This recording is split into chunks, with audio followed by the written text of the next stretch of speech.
Hola Salvador, Hola, buena tarde, noche, no sé en qué país estés. estoy en Uruguay. ¿Vos dónde estás? En México. México. ¿Podés prenderme la cámara, Salvador? No, no prendo la cámara. Ok, ok, No estoy en, perfecto. no estoy en posición de, este, yo sé, tú estás preparado para eso, estás como si fuera un set, pero no es mi, posición. Ok, no estás en un lugar y en una posición donde puedas prender la cámara, no te preocupes. Em, Tu pregunta es respecto a la Mariología, ¿no? Si querés podés Sí, formularla mejor. se le atribuyen, capacidades a María y, pues muchas, este, como intercesión y muchas cosas que pues en las escrituras no se ven. Y si uno se pone a pensar profundamente en el tema, dices tú, pues, ¿cómo si hay miles de personas a la vez pidiéndole cosas? Para empezar, ella pudiera escuchar. Ujú. Ya no digamos escuchar a una sola, porque si ella ascendió al cielo, como ustedes afirman, que yo no Fue puedo decir Asunta, si no ascendió, fue si ascendió. Asunta. Son dos cosas Bueno, diferentes. fue asunto así que es Ujú, distinto. Este, yo no puedo, por las escrituras, yo no puedo afirmar o negar ese hecho, ujú. pero yo digamos que lo doy por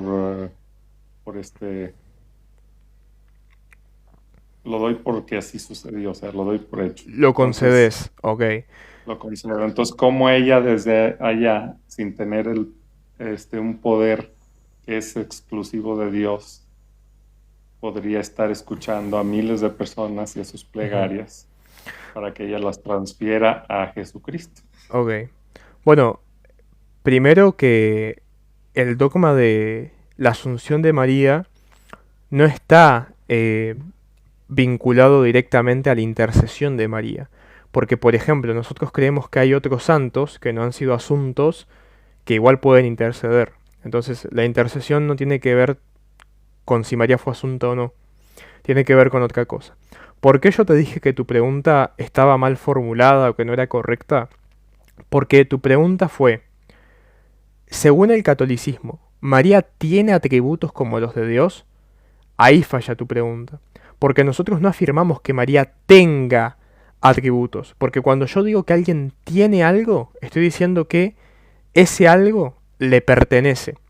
Entonces no, María per se no tiene ningún atributo parecido al de Dios. Lo que nosotros postulamos, en base a lo que leemos en la Biblia y a lo que nos comunica la tradición, es que los santos, y dentro de esos santos está incluida la Virgen María, participa de los atributos de Dios. No es que los tenga, sino que participa. ¿Cómo sabemos que es posible que participe de esto? Porque nosotros dos, tanto vos, Salvador, como yo, Pablo, participamos o podemos ser partícipes de determinados atributos exclusivos de Dios. Por ejemplo, ¿estás de acuerdo que, según las escrituras, solo Dios es santo? ¿Correcto?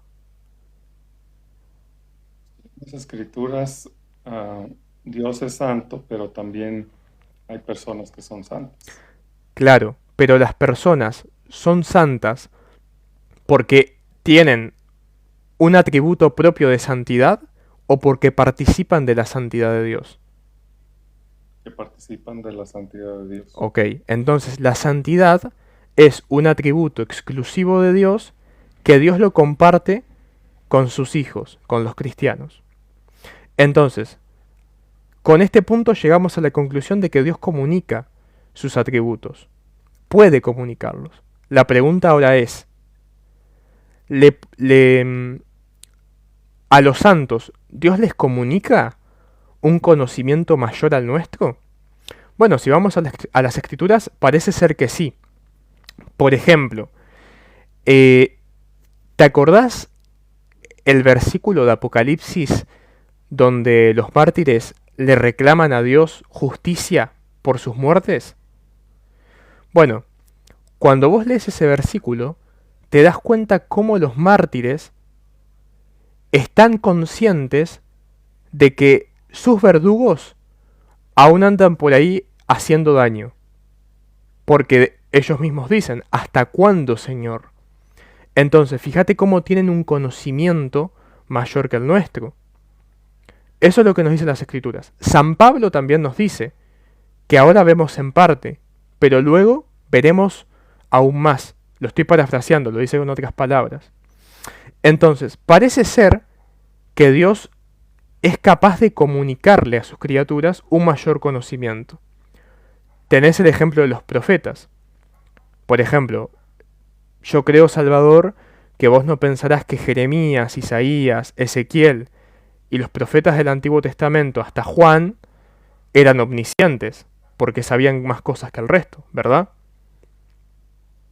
No, pero sí entiendo yo que Dios le dio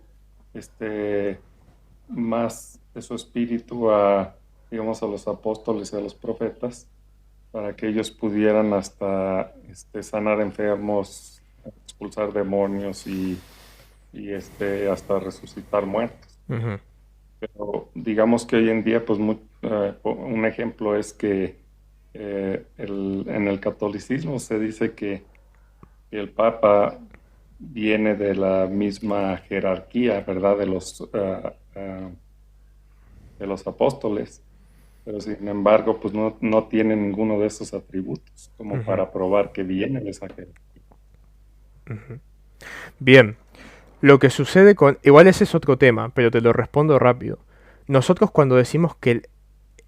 no decimos que tiene la misma jerarquía que los apóstoles. Lo que decimos es que tiene sucesión apostólica. La sucesión apostólica no es la herencia de los dones de los apóstoles. ¿Por qué? Porque según las Escrituras, el Espíritu Santo da diversidad de dones a su cuerpo, al cuerpo de Cristo.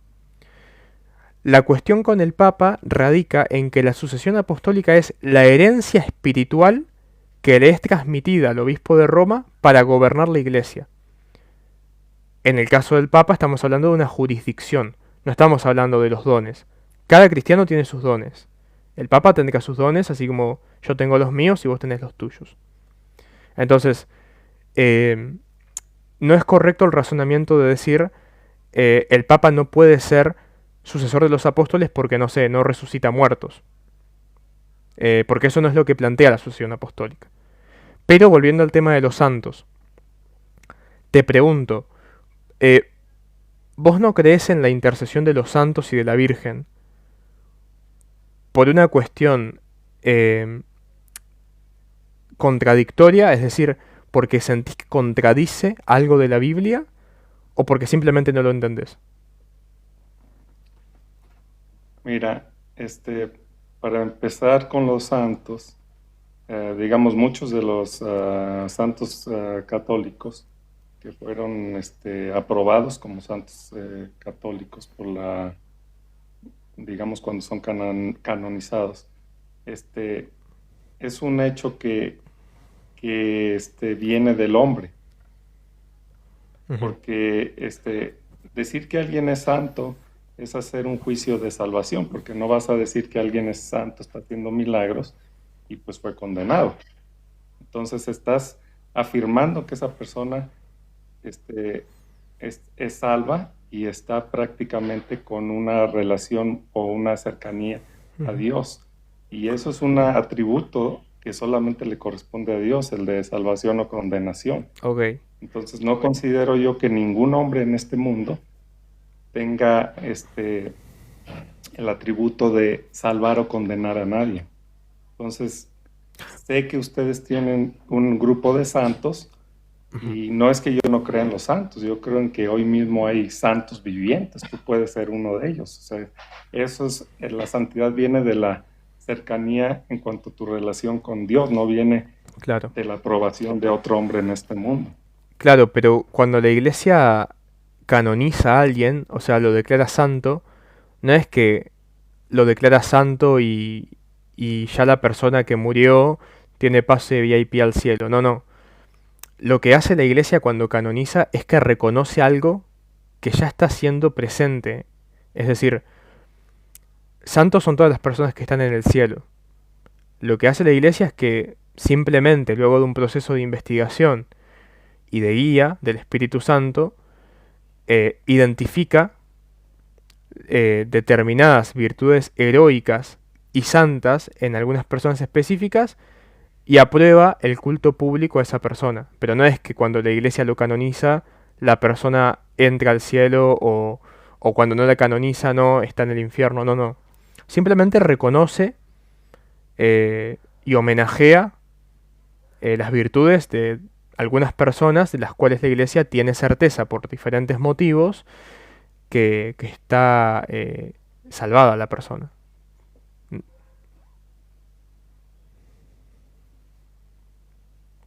Sí, ese es el punto. O sea, mira, yo encuentro de alguna manera fascinante cómo este, cada denominación dentro de las más comunes, ¿verdad? Porque hay tantas que es imposible estudiarlas a todas, Mm.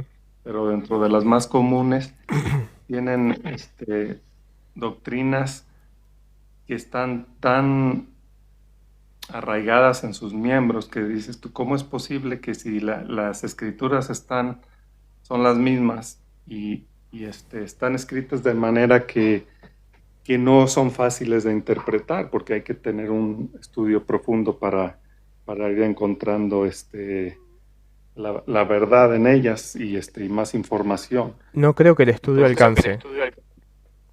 pues es parte de, ¿verdad? Porque obviamente pues el Espíritu de Dios es el que ayuda al entendimiento, Ujú. pero porque no se puede decir que una persona que tiene buen entendimiento de las escrituras y que dedica su vida al- a los asuntos de Dios, a cambiar su vida para alinearse con la voluntad de Dios, que no tiene del Espíritu de Dios para lograr todo eso. Claro, pero una cosa es que Entonces, una cosa, esto ya es una distinción que hacía San Roberto Bellarmino, que fue un gran teólogo de la iglesia. Una cosa es que la persona tenga el Espíritu Santo, otra cosa es que tenga el don de la interpretación. O sea, cuando nosotros revisamos las escrituras y revisamos la historia de la iglesia, Dios le concede el don de la interpretación a un cuerpo de maestros, no a todos los cristianos. Porque si todos los cristianos, con estudio y con oración, tuviésemos el don de la interpretación, el cuerpo no sería cuerpo, porque o todos seríamos manos, o todos seríamos ojos, o todos seríamos boca.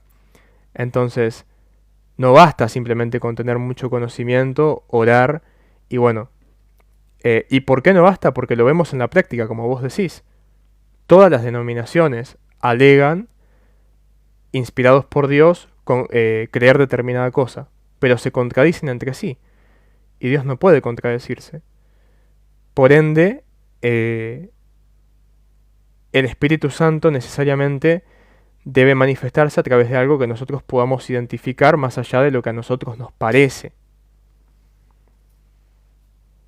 sí, estoy de acuerdo contigo. No necesariamente el estudio lleva a las personas a la verdad. Hay muchas denominaciones que dicen estudiar las escrituras digamos, por décadas y pues es lógico que están equivocadas en algunas doctrinas. Claro, Pero pero el punto a lo es... que a lo que yo me refería es Ajá.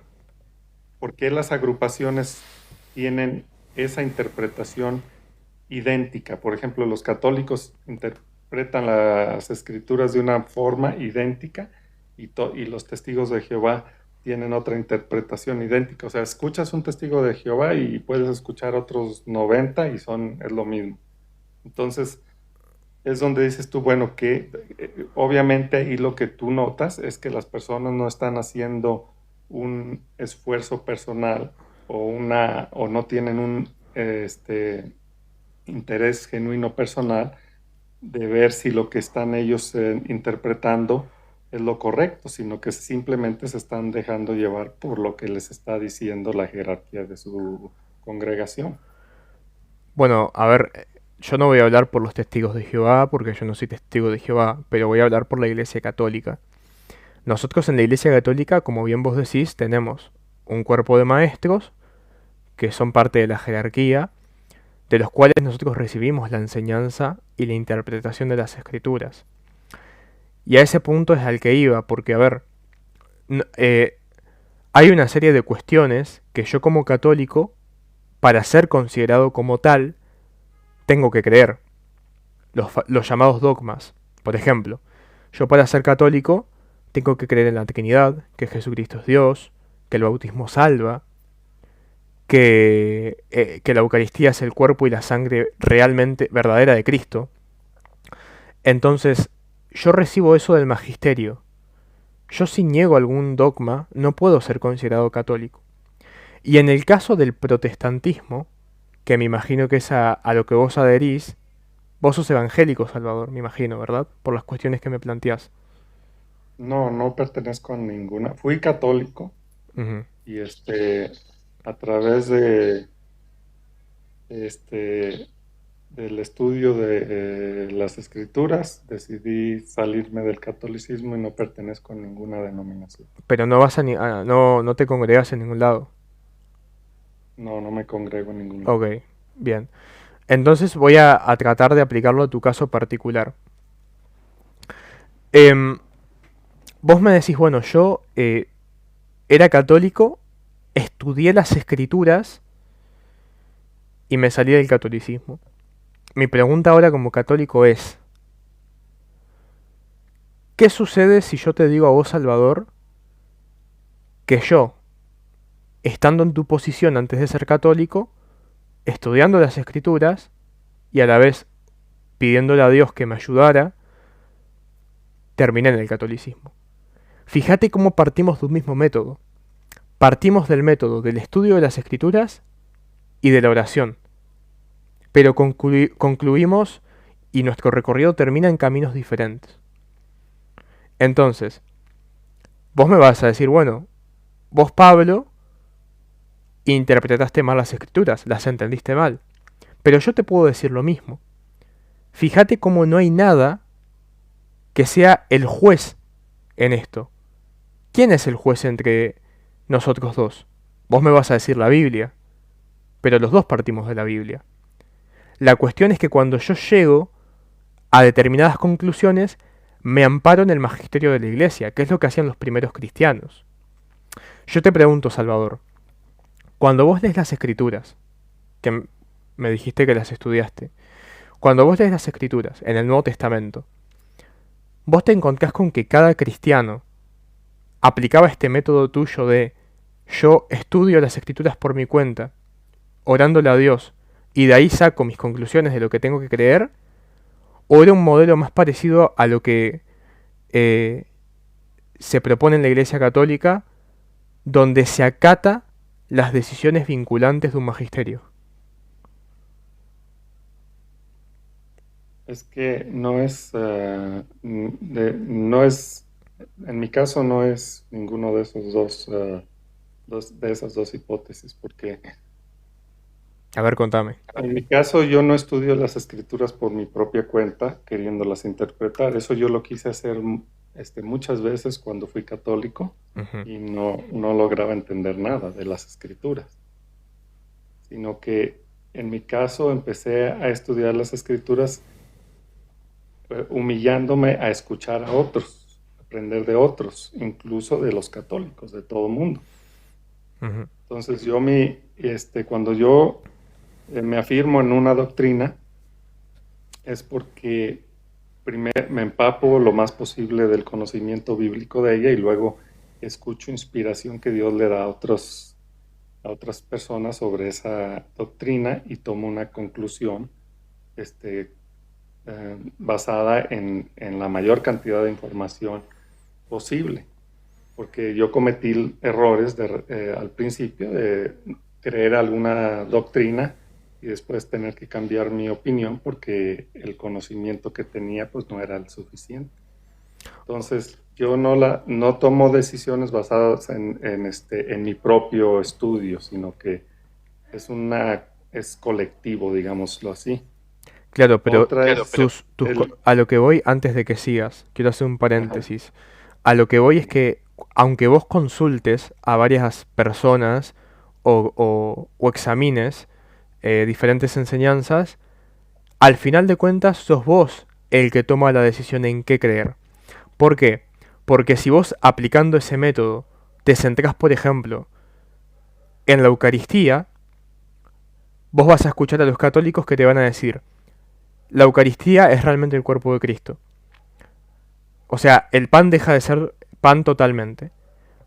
Pero después vas a escuchar a un luterano y te va a decir que no, que está bien, que sí hay presencia real, pero que también permanece la sustancia del pan. Vas a escuchar a un calvinista y te va a decir que la presencia es espiritual. O sea, está bien, vos vas a escuchar todas esas cosas, te vas a humillar como vos decís y vas a tomar nota de lo que dice cada uno. Pero la decisión final vos la vas a tomar en base a lo que te parezca más acertado. A eso voy. Y yo, honestamente, cuando leo la Biblia, cuando veo cómo se manejaban los primeros cristianos, no encuentro ese método. Yo encuentro lo contrario. Encuentro que cuando hay una disputa, los cristianos apelaban al magisterio de su época, que eran los apóstoles. Y los apóstoles decían qué era lo que había que creer para ser cristiano. sí, estoy de acuerdo contigo, pero no puedes comparar la sabiduría y el poder del Espíritu Santo que tenían los apóstoles, que de hecho fue grandemente crecido por Dios para su ministerio, Ujú. con digamos, lo que un sacerdote eh, parroquial pueda entender hoy en día. Bueno, pero Entonces, yo no estoy subordinado al... Yo no tengo que creer lo que me dice el párroco, porque el párroco tiene un magisterio que se llama magisterio ordinario, que es importante. Pero lo que el párroco hace es que repite las verdades que la iglesia ya definió. Cuando el párroco a mí me enseña que la Eucaristía es el cuerpo real de Cristo, no es algo que él, a través de un estudio meticuloso, eh, concluyó. Es algo que la Iglesia definió en determinadas reuniones y concilios como cuerpo docente guiado por Dios y definió eso y el párroco lo transmite.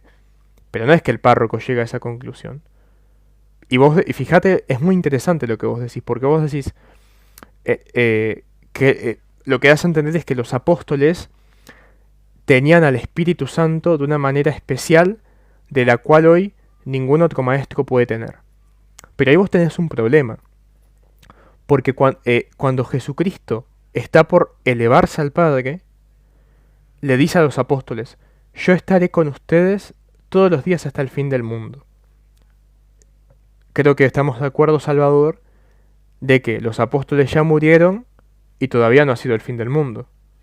Entonces, la misma presencia que acompañaba a los apóstoles tiene que estar en el magisterio de la verdadera iglesia. Porque ese yo estaré con ustedes es de la misma forma hasta el fin de los tiempos. Jesús no hace variaciones. Entonces, yo estoy por... de acuerdo contigo Ujú, en eso.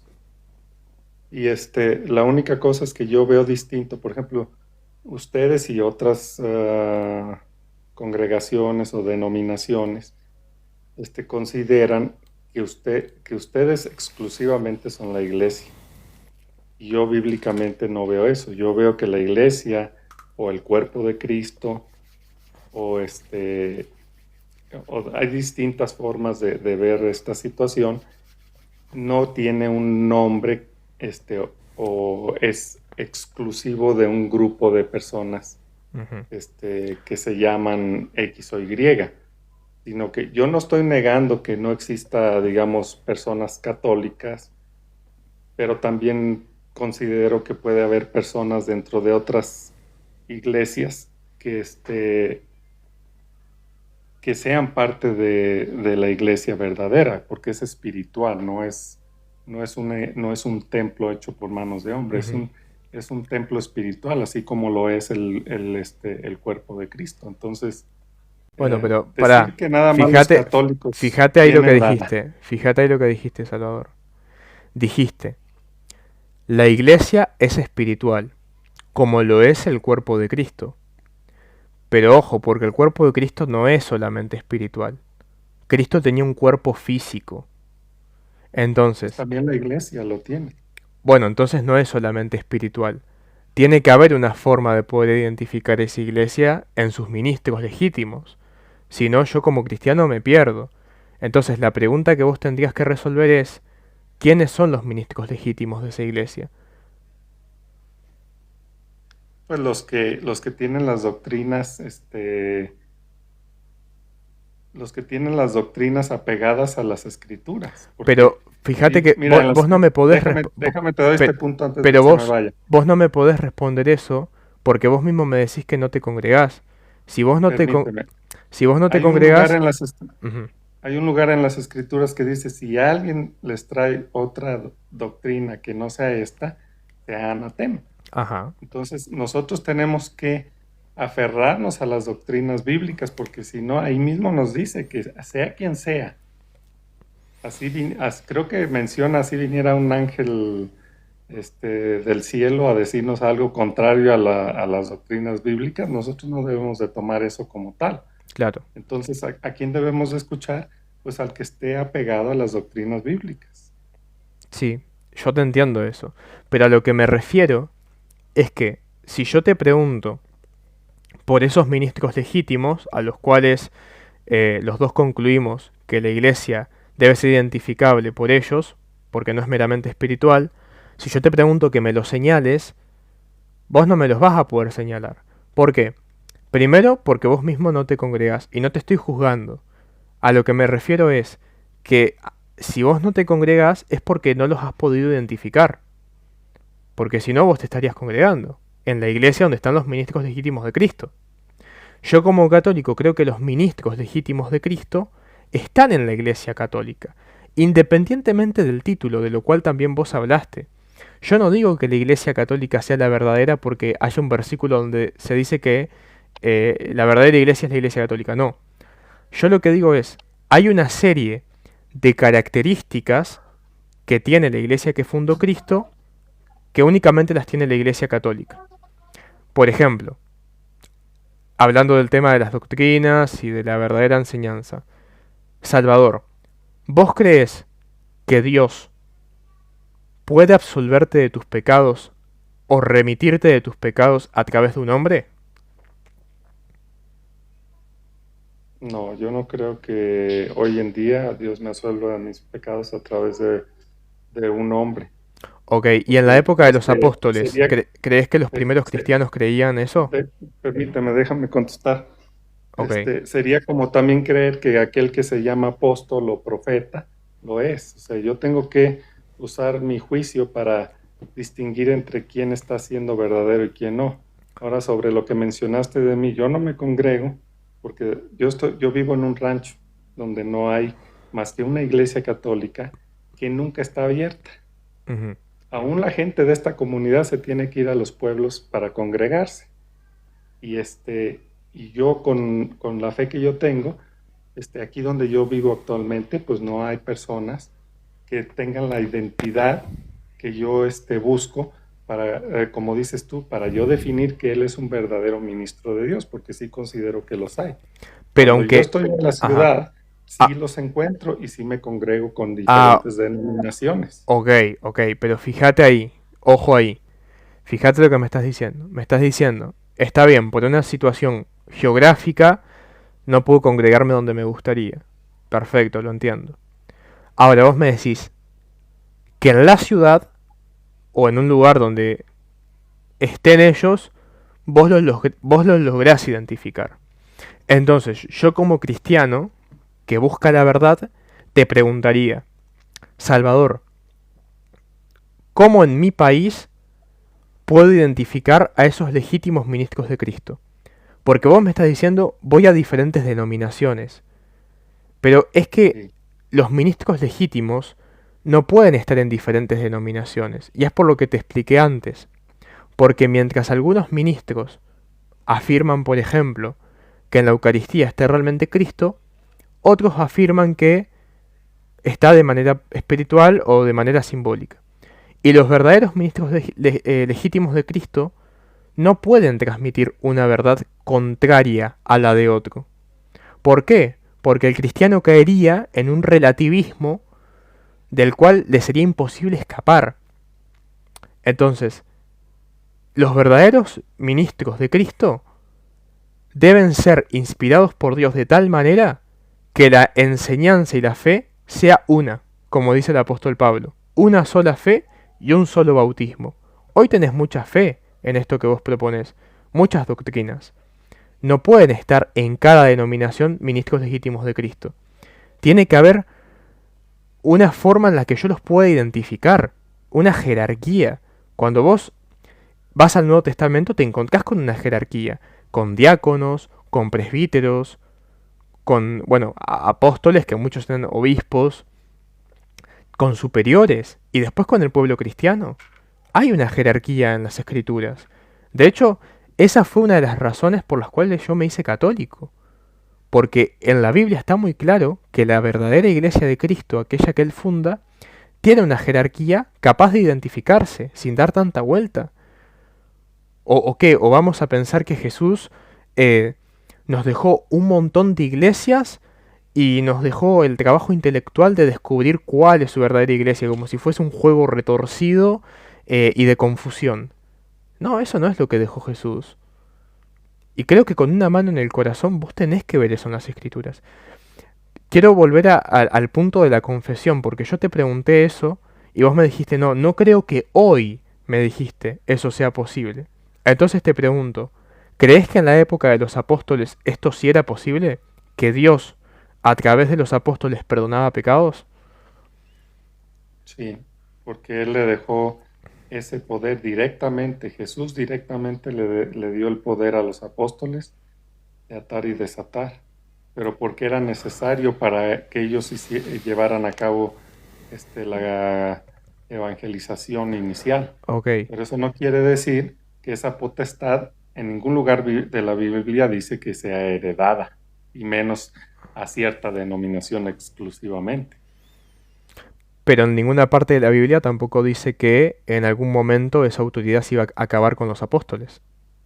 ¿O lo dice?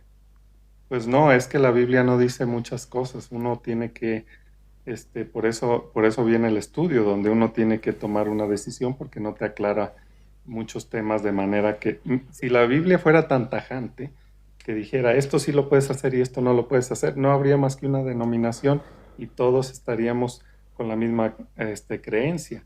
Pero precisamente porque la Biblia no está escrita así y casi en todos los temas, es que existen tantas denominaciones y tantas distintas formas de vida aún dentro del cristianismo.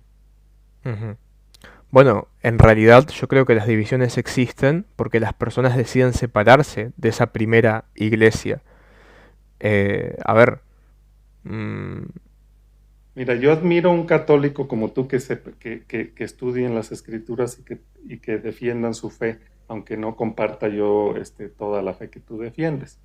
Pero siendo realistas, yo vivo en una comunidad casi 100% católica y la mayoría de las personas dentro de mi familia y fuera de mi familia que son católicas no tienen ese grado de conocimiento ni de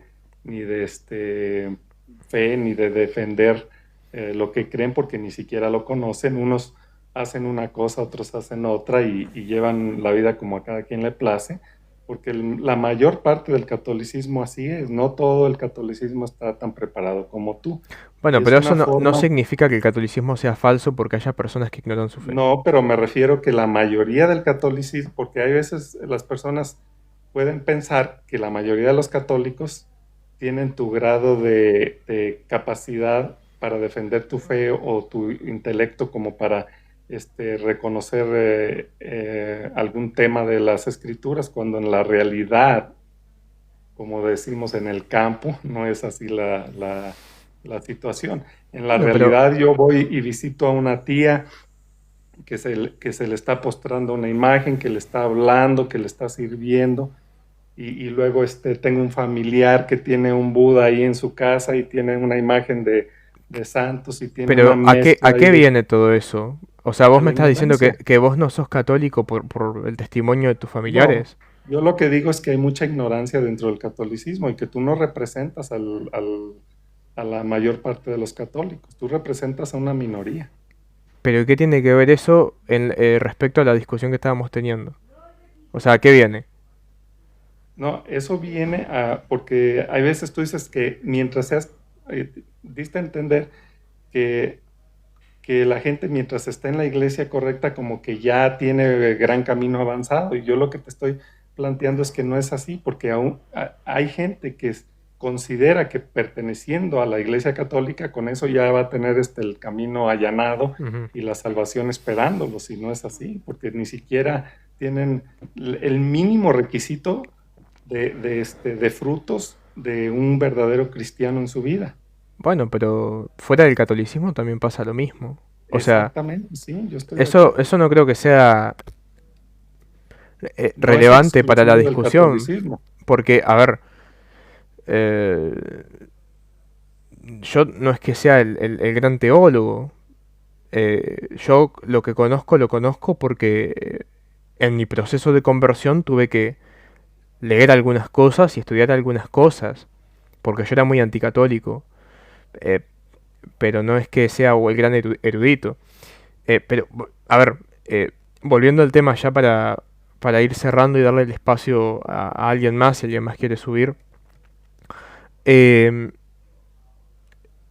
Te pregunto respecto al tema de la confesión, porque me quedé pensando en eso. Eh, Vos decís, bueno, fue para el tiempo de los apóstoles porque era necesario. ¿Qué cambió de esa época ahora que ya no es necesario eso? Bueno, lo que cambió es que ellos ya no están con nosotros No, no, no, y pero no me que, refiero a eso, no me refiero a eso. Me refiero a que vos lo planteaste como una cuestión de época. O sea, sí, eh, pues, pues recuerda cuando Jesús le dio esa potestad a los apóstoles de atar y desatar. pero ¿con qué No estaban, objetivo? ¿Con qué objetivo no si, había si... escritos del Nuevo Testamento, entonces no había las herramientas que hoy en día hay. Hoy Bueno, en día pero, nosotros no estamos para pedir o sea, tenemos tanta herramienta como para conocer a Dios que solamente el que no quiera no lo conoce. pero ¿por qué los apóstoles? A ver, no. El problema es el siguiente. Los apóstoles o Jesucristo perfectamente eh, pudiese haber encomendado a los apóstoles que predicasen que para recibir el perdón de Dios era necesario únicamente desde cada uno, desde su lugar, desde su casa o donde sea, arrodillarse, arrepentirse y ya está. Pudieron haber hecho perfectamente eso. O sea, no veo una diferencia. O sea, ¿por qué planteamos la cuestión de la confesión con un hombre para esa época, pero no para la actual? El contexto es el mismo. Hoy hay mucha gente que es ignorante y que no conoce a Dios. Sin Mira, a embargo, los apóstoles se les dijo, vayan, prediquen. pero ese es un mandato todo Ah, cristiano. permíteme, Es les un dijo, mandato a todo no, cristiano. déjame terminar lo que voy a decir, que se les pidió a ellos exclusivamente que predicaran, Sí. que sacaran demonios, que sanaran enfermos y aunque resucitaran muertos. O sea, ellos tenían una encomienda que no es para nosotros. No, ellos tenían dones que hoy nosotros no solemos tener. No, no significa que no haya personas que no los tengan, porque hay grandes personajes en la historia de la iglesia que obraron tales hazañas después de los apóstoles. Eh, pero vuelvo y repito, la misma Biblia dice que el Espíritu Santo no le da los mismos dones a todos los cristianos. Entonces eso no significa que hoy en día el perdón no pueda ser concedido a través de un hombre. ¿Por qué? Porque el perdonar pecados no es un don en sí mismo. Es una autoridad que Jesús le concede a los apóstoles y que en ningún momento Jesús plantea eso como una cuestión que cuando ellos mueran se va a terminar. De hecho, vuelvo a lo mismo. En varias ocasiones Jesús ora por los apóstoles y por los que han de venir después de ellos. Por ejemplo, Timoteo. ¿Qué era Timoteo en la iglesia primitiva? ¿Qué cargo ocupaba? Era anciano, si mal no recuerdo. Sí, era obispo de la ciudad de Éfeso, de la iglesia de Éfeso. Eh, Te pregunto, ¿Timoteo tenía la autoridad para perdonar pecados?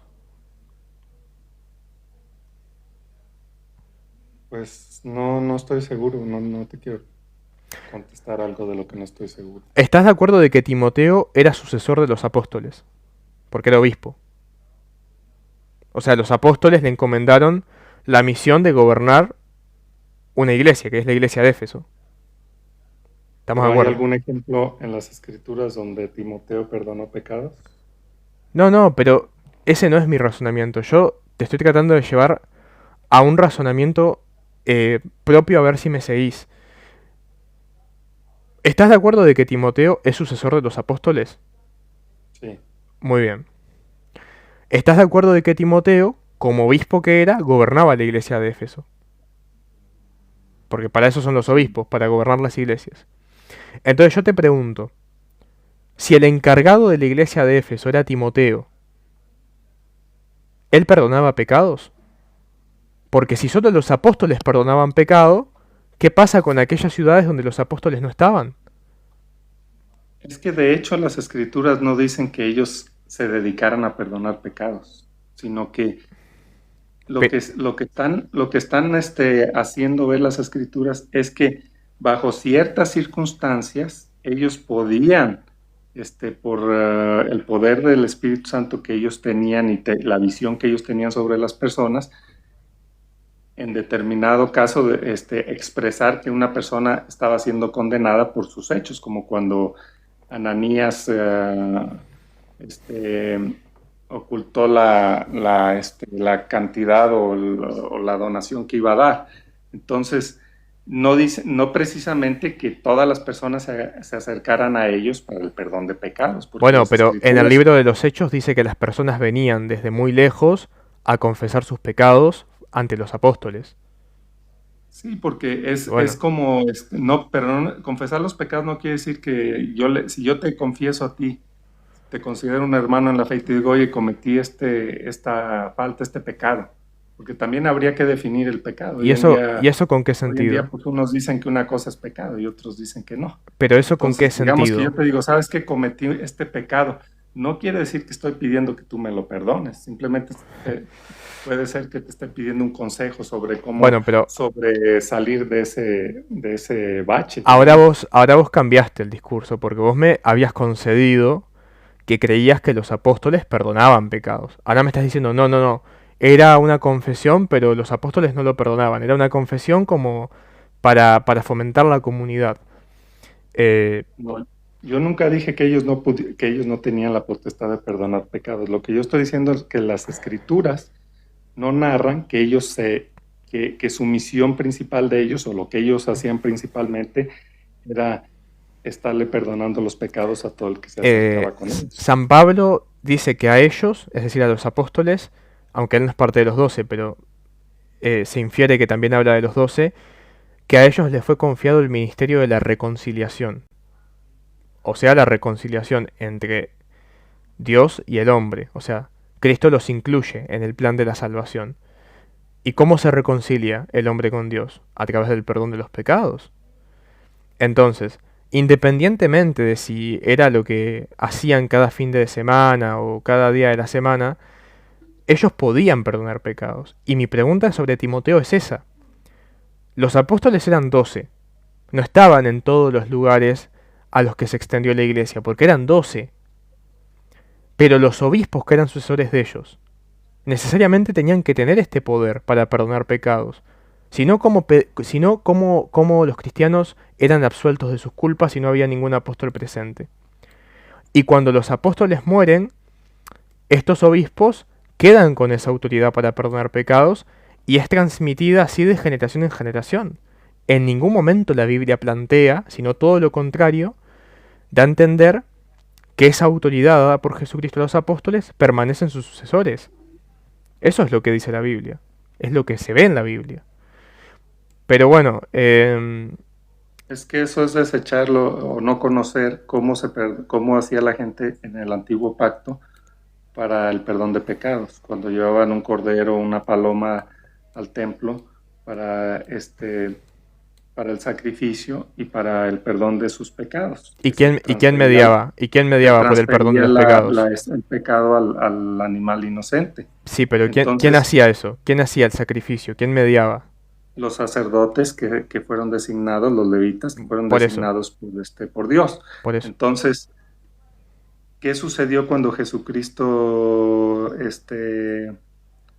muere en la cruz? ¿No se rompe el velo del templo, quitando la necesidad de esos sacerdocios y de la mediación? No, del sacerdocio no. Abriéndonos, Del sacerdocio no. abriéndonos. No, el De, lo- sacerdocio hoy, de los hoy es de todo. de los sacrificios. Del sacerdocio no, porque Jesucristo no quita el sacerdocio, lo cambia, lo lleva a su plenitud, le concede el sacerdocio a los apóstoles. Por eso es que San Pablo dice que Dios les confió el ministerio de la reconciliación. No lo quita el sacerdocio, lo eleva. Sí, pero en ningún lugar dice que el sacerdocio queda exclusivo para los apóstoles. Por el contrario, las escrituras dicen que todo aquel hijo de Dios es sacerdote. Claro, en cierto sentido, como dice San Pablo, todos podemos ofrecer sacrificios espirituales a Dios, pero lo que es el perdón de los pecados o la ofrenda de la Eucaristía, eso solamente lo puede hacer un sacerdote ministerial, porque en la última cena, cuando Jesucristo pide que se celebre la Eucaristía, o sea, la ofrenda del pan y el vino, su cuerpo y su sangre, eh, y dice, hagan esto en memoria mía, se lo dice a los 12, exclusivamente a los 12 se los dice. Entonces, los 12 son sacerdotes en un sentido que nosotros no. Nosotros somos sacerdotes porque participamos del sacerdocio común de todos los fieles. Pero ellos, los apóstoles y sus sucesores como Timoteo, Tito y los que vinieron después, tienen un sacerdocio de tipo ministerial. Bueno, Salvador, si querés despedite y voy a ver si alguien más quiere subir porque me están mandando solicitudes y tampoco quiero que sea muy extensiva la charla porque Sí, la otra claro. gente también quiere participar. Y yo Y fue suelo subirlos de a uno porque si no es un escándalo si hablan todos a la vez. sí, fue un placer y te agradezco que seas respetuoso y que escuches, porque es algo raro en el catolicismo. Y aquí en las redes se encuentra uno, digamos que cada canal de católicos, lo único que se escucha son ofensas, denostaciones, poniendo, no sé de qué manera quieren hablar con aquellos que no son católicos, porque pues se ve que los canales están enfocados a eso. Ujú. Y lo único que hacen es ofenderlos, diciéndoles que son sectas y que hijos del demonio y un montón de cosas que pues lo único que hacen es que cada vez se aparte más